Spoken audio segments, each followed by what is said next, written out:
Hi, my name is Maddie Van Gilder. This is my handler Hayden Nielsen, and I'm using Sherlock today to demonstrate my manual restraints. Verbal restraints can also be used to get your horse's attention. If you're walking a horse and all of a sudden need to stop, saying whoa and using your halter and lead rope can really help. And if you need to get your horse's attention really quickly, if you're grooming them to make them stop stomping, if you use a louder, faster voice saying no, it might distract them for 2 seconds. The first manual restraint that Hayden is demonstrating is the halter and lead rope. This is used just to be able to lead your horse, to put your horse on cross ties to groom him, and just simple things like that. The next manual restraint I will be demonstrating is the chain over the nose. This can be used to lead your horse, let's say onto a trailer if they didn't want to walk in just by themselves, or leading them to the wash rack, or even just to hold them for the vet or the farrier. So how I'm going to do this is I'm going to start on the left side going through this first loop. Now when I do it, I want to make sure I wrap it once around the nose band so that it's not as severe when you do use it and it doesn't rub on their nose and irritate them more. And I'm going to come through this loop on the right side, and I'm going to hook it to this loop up here, making sure the trigger is facing out so it doesn't rub against his face and irritate them.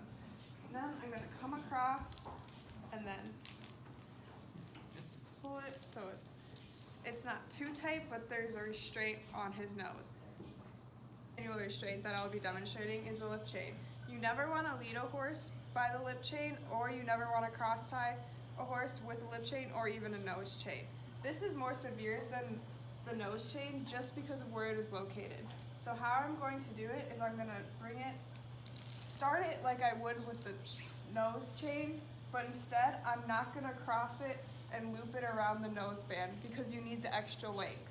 So I'm going to come around just like this, bring it through here,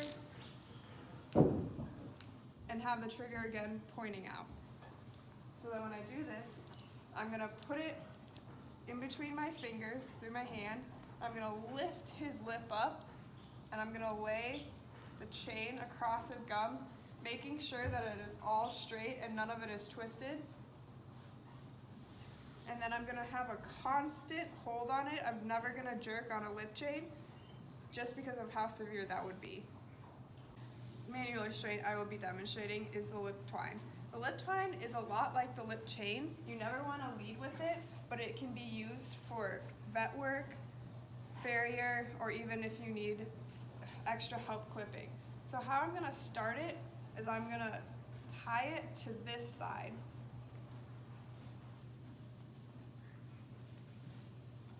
Making sure it's long enough, and I'm going to come around his nose, just like I did with the lip chain, and I'm going to run it through this hook down here so that I have the same leverage, and I'm just going to apply it the same way. Now this is more severe because of the surface area, so I really need to be careful that I'm not jerking on him and I just have a constant hold and pressure. The next manual restraint I will be demonstrating is the twitch. The twitch can be used again for vet work, farrier, or even if you need more help clipping. How I'm going to apply the twitch is by keeping my pinky out so I can grab his nose and slowly bring it on and twist as I'm still holding his lip, and I'm going to make sure I don't have any of my fingers stuck in the rope, and as I twist, make sure it's tight. And now that I'm holding it, I really need to make sure that I have a strong hold of this because this can become a weapon if he threw his head around and I let go. So I need to make sure that my handler is safe and I am safe as well. So now when I take this off, I'm going to slowly untwist it and pull it off, and then just rub his nose. With the lip chain, lip twine, and the twitch, I don't want to leave them on any longer than 10 to 12 minutes because it comes into their blow period, which means that any manual restraint you're using is no longer releasing endorphins, so it's actually hurting them and causing them pain. So then they just get mad and could tend to be worse.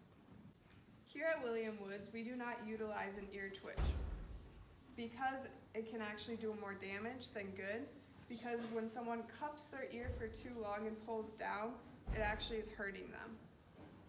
Next, I'm going to demonstrate the shoulder roll. The shoulder roll can be used for a quick distraction. So if you wanted to give a shot in the muscle really quickly, this is what could distract them. So what I'm going to do is I'm going to find where the neck and the shoulder meet, and then take my hand and really get down in there. See how he reacts, but he doesn't freak out? So then that would be my time of quick distraction, and then I would just slowly let it go and make sure to pet him so that he relaxes. It's a lot different than the skin pinch test, because in the skin pinch test you just pinch the skin, whereas this you really need to get down and grab the muscle as well. As you could see, Sherlock tried to bow away from me, so I really want to make sure my handler is on the same side so that we are away from his crossfire and that we can stay safe together. Next, I'm going to do a leg lift. A leg lift is great for when someone is trying to clip their hind leg and they keep trying to pick it up, or if they're trying to clip a front leg and they keep trying to pick it up. So if they're trying to clip the hind leg, I'd want to pick up the leg on the same side as them. If someone was trying to clip the right front leg, I would pick up the left front leg. But with this, I'm gonna make sure my handler's on the same side. And I don't just wanna pick up his foot because he could get away from this. So I'm gonna wrap my left arm around and really lift up and kind of put my weight into him so I have a strong hold so that the person working on his hind leg doesn't have to worry about me letting go. And when you do a leg lift, you never want to use a leg lift on the hind leg because they're very strong in their hind end and they could kick you and throw you if you're holding their hind leg. The last restraint I'll be talking about are chemical restraints. Chemical restraints can be used to sedate your horse for vet work, clipping, or even use for the farrier. If you are using a sedation for the farrier, you don't want to use rompin, which is one of the three that we use at William Woods, because they tend to kick with rompin with their hind legs. The other two are ACE and dormosidan. When you use ACE and rompin, you give 1 to 4 cc's IV or IM, and when you use dormosidan, you give 1/4 to 1/2 cc's IV only.